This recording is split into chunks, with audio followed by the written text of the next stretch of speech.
All right, well, good morning, everyone. So once a year, we pay tribute to our mothers. A man was walking along a beach in California, and he looked down, and he saw a partially buried vase-like looking lamp, and so he reached down and he picked it up. And as he was rubbing the sand off of the side of it, a genie popped out. And the genie said, "Hey, listen, I have really been busy this month, so you're not going to get the usual 3 wishes. You get 1 wish." And so the guy said, "Fine, okay, no problem with that. I would love to go to Hawaii. I have never been to Hawaii. I would love to go there. However, I have a fear of flying, and I get seasick very easily. So could you build a bridge from California to Hawaii so I, with my wife and family, can get in the car, drive over there, and have an incredible family vacation?" And the genie says, "Oh, are you crazy? That's impossible. I can't build a bridge to Hawaii. It would be 2,500 miles long. In some places, the bridge supports would have to go down 20,000 feet just to get to the floor of the Pacific Ocean. Are you crazy? Ask something else." And so the man said, "Okay, my wife says I am insensitive and that I don't take the time to fully understand her. So, would you give me the ability to fully understand my wife and know exactly what she is thinking and feeling?" And the genie paused for a moment and said, "That bridge to Hawaii, would you like it 2 lanes or 4?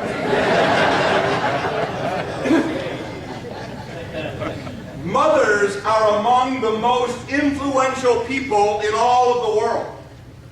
Shannon Alder said this: "Blessed is a mother that would give a part of her soul for her children's happiness." That describes the mothers that I know. Without a Christian worldview, motherhood is nothing more than an evolutionary adaptive mechanism for the care of offspring. But as Christians, we see it quite differently. As Christians, are you ready for this? As Christians, we see motherhood as a ministry of service to God. And so I want to talk about what our mothers need from us beyond candy, flowers, and cards. And those 3 things are great. But beyond that, there's some things she needs. In Exodus 20, in verse 12, it says, "Honor your father and your mother so that you may live long in the land the Lord God is giving you." This is the only one of the 10 commands that has a promise attached to it. If you will follow it, you will meet your mother's deepest needs and your father's deepest needs, and you will get into trouble less, and you may even live longer if you follow their advice. Now the word translated honor, and that's a good word. Honor is a good word. But I think what speaks to us is the phrase, "give significance to." That's literally what honor means. It says, give significance to your father and your mother. According to an article, "Why Do Women Get Depressed?" by Sharon Cohen, a major cause of depression among women, she says, is low self-esteem. Every woman, every wife, every mother needs to feel significant. And so the best gift you could give your mother is the feeling of significance and self-worth. That would be the greatest gift. So how do you do that? Well, there are 3 principles of building self-esteem that works in women, wives, mothers, husbands, children, grandchildren, your friends, the people you work with. Number one is tell your mother you love her and accept her in your heart. Tell your mother you love her and accept her in your heart. In Proverbs 3:27, it says, "Do not withhold good from those who deserve it when it is in your power to act." Now, you did not choose your mother, obviously, but she wants to know that you love her and accept her in spite of all of her faults. Because she knows she's not perfect, and oftentimes she feels like she maybe could have done better. Tell her you love her and accept her. She was the one who put up with all of the dumb stuff that you did. You did dumb stuff. And she never told you this because she loves you too much. But when she went to the PTA meetings, she really wanted to go under an assumed name. So one guy, in an article I was reading, said this, quote, "I can't really love and accept my mother because she had addiction problems. She wasn't always in my life," end quote. Love and acceptance does not mean that you agree with everything she said or did. It means two things as a Christian. Love and acceptance as a Christian means two things. Number one, realizing that God chose her to be your mother. And number two, it's understanding that God can use the heartaches and the pain and the bad situations that you went through growing up for your good. Because today, as a parent, you don't need anybody to tell you the potential dangers of a social use of alcohol or illicit drugs because you have seen what it can do. So here's a key point. Love and acceptance always involves forgiveness because all mothers are imperfect, and I'm not done, and all children are imperfect. A lot of times we want to blame our parents for our hang-ups, and it is true that your past affects the present. However, you and you alone choose how you are going to react to it.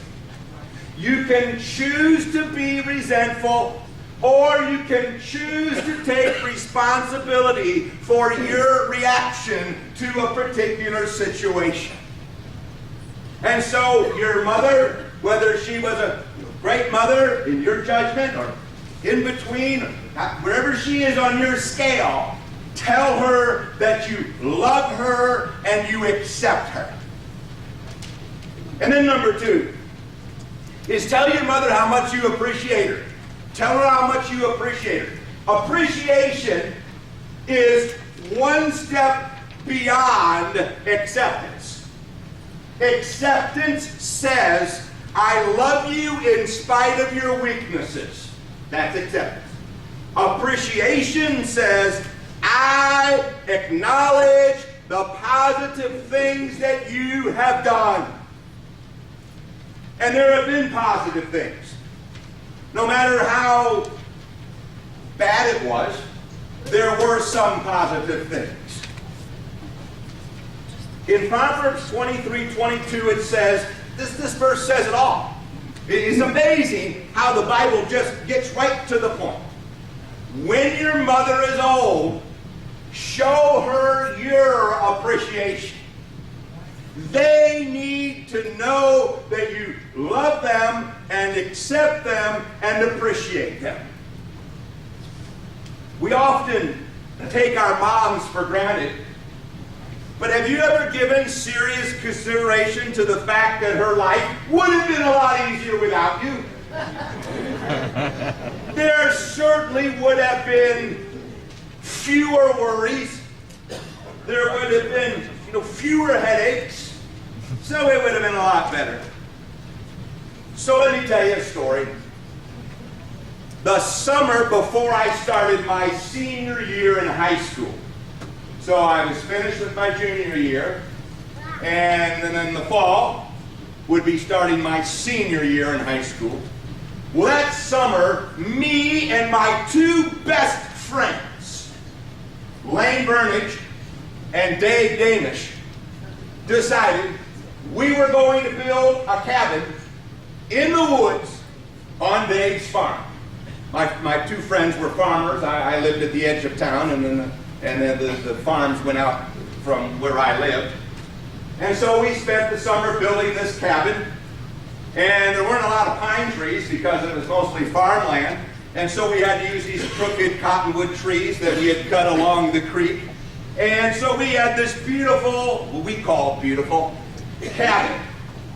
And then we came up with a great idea. How about we live in the cabin for our senior year? So I told my parents, I said this cabin we've been building in the woods, I would like to live there my senior year. It had no electricity, no running water. Now my dad, who grew up in rural Texas, was a pretty laid-back guy. He said, well, that will be an interesting adventure, son. My mom, well, she was a little bit concerned. Who's going to do the cooking? Who's going to do the laundry? How are you going to get to school? I don't know. I hadn't thought that far ahead. I didn't think about 2 or 3 days ahead. I never thought a week ahead before. But, okay. And we ended up living in this cabin. And after that senior year, later on, in my own family, I told my mom and my dad how much I appreciated them for allowing me to do that. And then my mom made a confession. She said, after you came and told us that, I cried for 2 straight days. I was just out of my mind. Well, there are actually some pictures that survive. So we will go with the first one. Guess who that is in there? Can you see me up close? That's me. Look at the wool pants, the red outdoorsman jacket. Look at the stomach. And look at what stomach? That's the point. There is no stomach. I don't know. Guess I was 17. That's the outside. There we had the there we go. Okay, next picture. That was the inside of the cabin. So we had a wood stove, and then we had a kerosene lantern, and then one of those igloo coolers for water up there. And then we had a little branch for a Christmas tree, even though we didn't have any electricity or anything. We still strung lights on it. Well, sometimes going to school in the morning, we would get stuck on the farm lane. And then when the truck would get stuck, then we'd have to call out Dave Damish's dad to come out with the tractor and pull us out so we could get to school. So it was an interesting adventure, to say the least. So now you know. Yeah. So wow, that was interesting.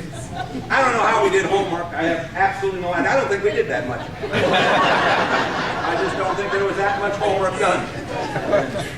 That's why we just kind of barely got through high school.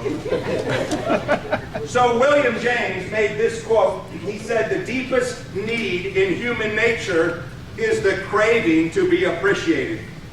Sometimes when a parent gets cranky or irritable, it may mean that they're not being appreciated enough. Mark Twain made the statement, I can go 2 full weeks on one good compliment. I can go a month on one good compliment. I mean, it's incredible. We bend over backwards to please a secretary or a boss, and then we go home and we say to our spouse, if you want something, get it yourself. What is the problem? Are you helpless? We need to learn to be generous with our praise. Generous to our children, generous to our parents, Sometimes when I see people crying at a funeral, I wonder if they're crying because they feel guilty for not appreciating the person more while they were alive. So last week, my wife and I, we were watching a TV show. It's a series. It's called, well, I have the name of it, Long Lost Family. And it's about children who were adopted, searching for their biological parents. And this one story, the guy was given up in adoption. He's about 35 years old, was searching for his mother, found his mother. She was in her 50s. And before the two of them met, they went and talked to the mother. And the mother was very worried that he wasn't going, her son wasn't going to love her or appreciate her. And they met, and it was really incredible. And the mother said, her son hadn't seen her in 35 years, said, I am so sorry, and I was on drugs at the time, and I hope that you can forgive me. And he said, you gave me the best gift that you could, and that was the gift of adoption. Because I was adopted by an incredible family who loved me and took care of me. And he said, Mom, I appreciate you for what you did and for the decision that you made at that time. So we want to tell our mothers that we appreciate them. Appreciate them and tell them that you love her and accept her. And then 3 is tell your mother she is significant and continues to have a positive influence on your life. Tell your mother she is significant and continues to have a positive influence on your life. Many mothers battle 3 big enemies. I call them big enemies, if you want to call them the 3 Goliaths. It's the enemies of self-doubt, unworthiness, and inadequacy. Have you mothers ever struggled with any of those? Self-doubt, unworthiness, inadequacy. I think there are several reasons why mothers struggle with these things. Number 1 is the awesomeness of the responsibility of motherhood. It can be overwhelming, handling children, a job, school activities, church, sports, cooking, laundry. We expect our mothers to do it flawlessly and continuously without interruption, even when they're sick. Now, when I'm sick, I want to be cared for. I become a baby again. But when Mom gets sick, they have to keep going. It's an awesome responsibility. And then a second reason is society puts down the traditional role of motherhood. Culture makes a mother think she is brainwashed, ignorant, and subservient to a man if her main focus is on the family. Now we know what the Bible says, but even knowing what the Bible says, there are still these cultural pressures that can affect you. And then 3 is the overemphasis on physical beauty. The overemphasis on physical beauty. Our society rewards physical beauty and sexiness. It is no new news to anybody in this room that plain people are at a disadvantage. And so mothers have to compete in comparing themselves. And after you've had a baby, it can affect you, right? It can even affect you physically. Yeah, you have to compare yourself. And you watch TV, and it seems like happiness is determined by your measurements. And it is in culture, in society. However, there is another perspective that we have on it as Christians, as believers. And this is Proverbs 31:30. It says, charm is deceptive, and beauty is fleeting, but a woman who fears the Lord is to be praised. So what it says is that character is going to last longer than beauty. Of course, one person said it would be great to be beautiful and a Christian. Then you kind of get the best of both worlds, right? So I'm going to give everyone a beauty tip. Okay, well, I'm just the guy to do it. Because nobody has more of a passion for fashion and beauty than I do. So this is a beauty tip. This is a real beauty tip. Okay, here it comes. You can give yourself a personal facelift every day by putting on a smile. That's my beauty tip. A smile. It goes a long ways. A smile. So what are some ways that you can let your mother know she's significant? Showing respect for her efforts. Just be respect for her efforts. Telling her how valuable she is to you.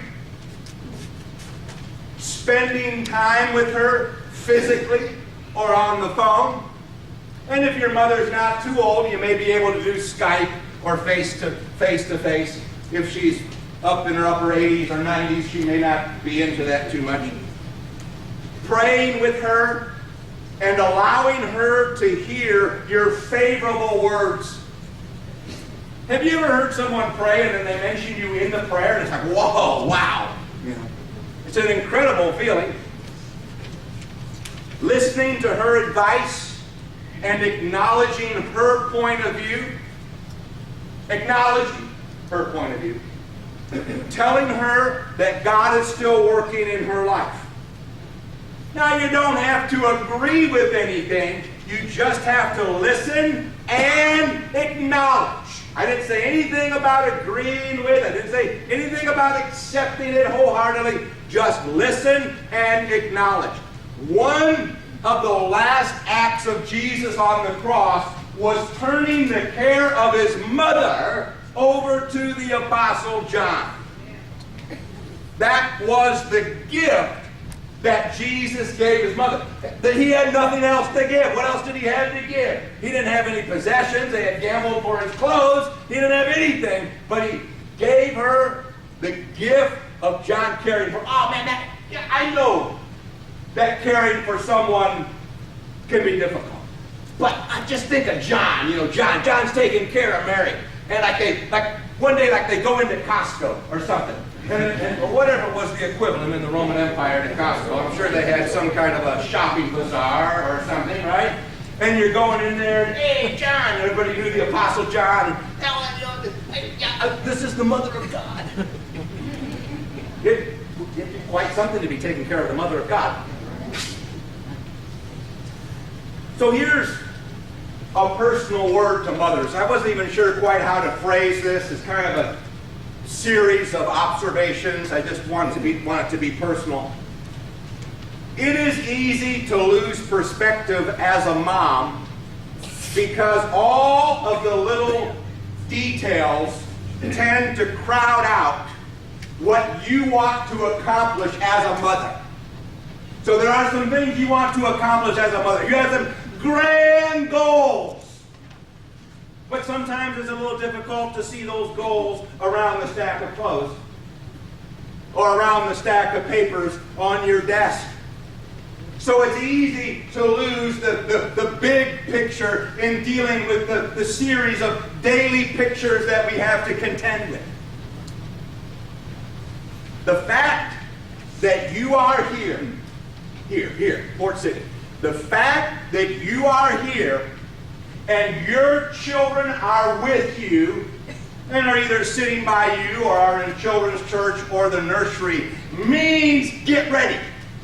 Means that you are doing the most important thing eternally right. You've got it right. You're doing the right thing eternally. Now, I know that doesn't solve the problems you have today, but from an eternal perspective, you are on the right path. Don't lose your spiritual perspective and fall for one of the biggest lies of motherhood.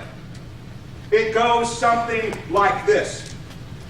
The best way to make it through mothering is to grin and bear it until the kids are out of school. No, that's no good. You live in the glorious moment of being a mom now. You have to find something every day and celebrate it. Again, that doesn't take away the daily struggle.